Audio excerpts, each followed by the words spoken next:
Everybody, hope you're having a great week. This is Ken Abrams from Fun Enterprises with another Tuesday at 10 video blog. Years ago, as a student, I was involved in programming as an undergraduate at the college that I went to.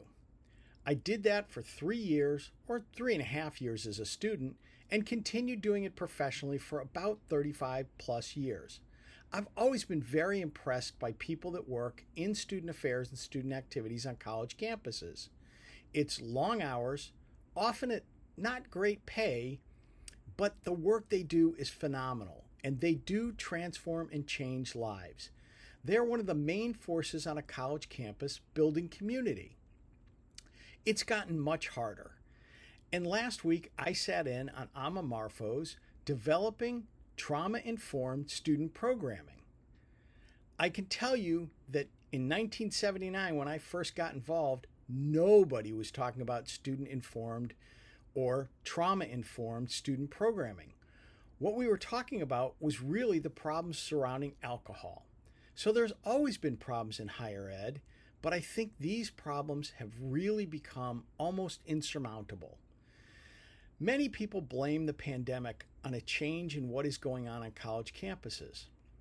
I have to tell you that I honestly believe that the change was starting many years earlier. The pandemic absolutely exacerbated or sped up those changes, but more and more students are going to college very unprepared. For those of you that follow my blog, you'll know that this is something I've talked about before and did a video on it not that long ago. Amma's presentation was, as Amma's presentations always are, incredibly informative and very well researched.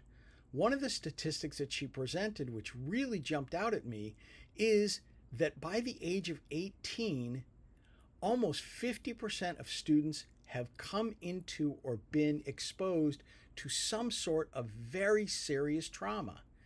In some cases, it results in symptoms mirroring PTSD.